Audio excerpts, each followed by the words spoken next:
प्रभु यीशु मसीह में विश्वास। प्रेरित पौलुस ने सिखाया कि विश्वास आशा की जाने वाली चीजों का सार आश्वासन है, न देखी गई चीजों का प्रमाण है। अल्मा ने भी ऐसा ही कथन किया। यदि तुम में विश्वास है तो तुम उन चीजों की आशा करो जो दिखाई नहीं देती, जो सत्य हैं। विश्वास कार्य और शक्ति का सिद्धांत है। जब भी हम किसी योग्य लक्ष्य की ओर काम करते हैं तो हम विश्वास का अभ्यास करते हैं। हम किसी ऐसी चीज के लिए अपनी आशा दिखाते हैं जिसे हम अभी तक नहीं देख सकते हैं। विश्वास को उद्धार की ओर ले जाने के लिए इसे प्रभु यीशु मसीह में केंद्रित होना चाहिए। हम मसीह में विश्वास तभी कर सकते हैं जब हमारे पास यह आश्वासन हो कि वह अस्तित्व में है, उसके चरित्र का सही विचार हो तथा ये ज्ञान हो कि हम उसकी इच्छा के अनुसार जीने का प्रयास कर रहे हैं। यीशु मसीह पर विश्वास रखने का अर्थ है उस पर पूरी तरह से निर्भर रहना, उसकी असीम शक्ति, बुद्धि और प्रेम पर भरोसा करना। इसमें उसकी शिक्षाओं पर विश्वास करना शामिल है। इसका अर्थ है यह विश्वास करना कि भले ही हम सभी चीजों को न समझें, लेकिन वह समझता है, क्योंकि उसने हमारे सभी दर्द, कष्ट और दुर्बलताओं का अनुभव किया है। वह जानता है कि हमें अपनी दैनिक कठिनाइयों से ऊपर उठने में कैसे मदद करनी है। उसने दुनिया पर विजय प्राप्त की है और हमारे लिए अनंत जीवन प्राप्त करने का मार्ग तैयार किया है। वह हमेशा हमारी मदद करने के लिए तैयार रहता है जब हम उसकी विनती करते हैं। हर विचार में मेरी ओर देखो, संदेह मत करो, डरो मत। विश्वास से हम कैसे जीवन जिए?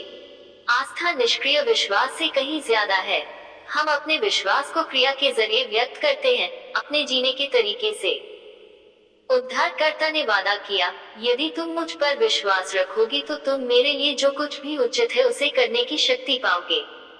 यीशु मसीह में विश्वास हमें उनके आदर्श उदाहरण का अनुसरण करने के लिए प्रेरित कर सकता है। हमारा विश्वास हमें अच्छे काम करने, आज्ञाओं का पालन करने और अपने पापों का पश्चाताप करने के लिए प्रेरित कर सकता है। हमारा विश्वास हमें प्रलोभन पर विजय पाने में मदद कर सकता है।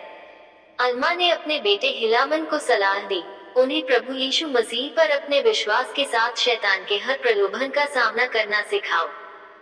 प्रभु हमारे विश्वास के अनुसार हमारे जीवन में महान चमत्कार करेंगे। यीशु मसीह में विश्वास हमें उनके प्रायश्चित के माध्यम से आध्यात्मिक और शारीरिक उपचार प्राप्त करने में मदद करता है। जब परीक्षा का समय आता है तो विश्वास हमें आगे बढ़ने और साहस के साथ अपनी कठिनाइयों का सामना करने की शक्ति दे सकता है। जब भविष्य निश्चित लगता है तब भी उद्धारकर्ता में हमारा विश्वास हमें शांति दे सकता है। हमें हमारा विश्वास कैसे बढ़ाना चाहिए? विश्वास ईश्वर की ओर से एक उपहार है, लेकिन हमें इसे मजबूत बनाए रखने के लिए अपने विश्वास का पोषण करना चाहिए। विश्वास एक मांसपेशी की तरह है। अगर इसका अभ्यास किया जाए तो यह मजबूत हो जाती है। अगर इसे स्थिर छोड़ दिया जाए तो ये कमजोर हो जाती है। हम यीशु मसीह के नाम पर स्वर्गीय पिता से प्रार्थना करके विश्वास के उपहार को पोषित कर सकते हैं। जब हम अपने पिता के प्रति कृतज्ञता व्यक्त करते हैं और उनसे उन आशीषों के लिए विनती करते हैं जिनकी हमें और दूसरों को जरूरत है, तो हम उनके करीब आएंगे। हम उद्धारकर्ता के करीब आएंगे, जिसका प्रायश्चित हमें दया के लिए विनती करने में सक्षम बनाता है। हम पवित्र आत्मा के शांत मार्गदर्शन के प्रति भी ग्रहणशील होंगे।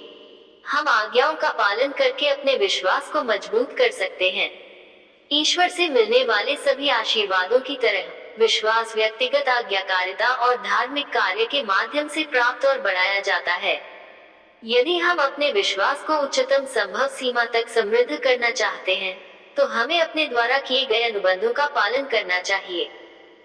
हम शास्त्रों और अंतिम दिनों के भविष्यवक्ताओं के वचनों का अध्ययन करके भी विश्वास विकसित कर सकते हैं। भविष्यवक्ता अल्मा ने सिखाया कि परमेश्वर का वचन विश्वास को मजबूत करने में मदद करता है। वचन की तुलना बीज से करते हुए उन्होंने कहा कि विश्वास करने की इच्छा हमें वचन को अपने हृदय में रोपने के लिए, स्थान देने के लिए प्रेरित कर सकती है। तब हम महसूस करेंगे कि वचन अच्छा है, क्योंकि यह हमारी आत्माओं को बड़ा करना और हमारी समझ को प्रबुद्ध करना शुरू कर देगा। इससे हमारा विश्वास मजबूत होगा। जब हम अपने हृदय में वचन को लगातार पोषित करते हैं, बड़ी लगन और धैर्य के साथ उसके फल की आशा करते हुए वह जड़ पकड़ेगा। और देखो, वह एक वृक्ष बन जाएगा जो अनंत जीवन तक फलता फूलता रहेगा। आमीन। प्रभु आप सबको आशीष दे।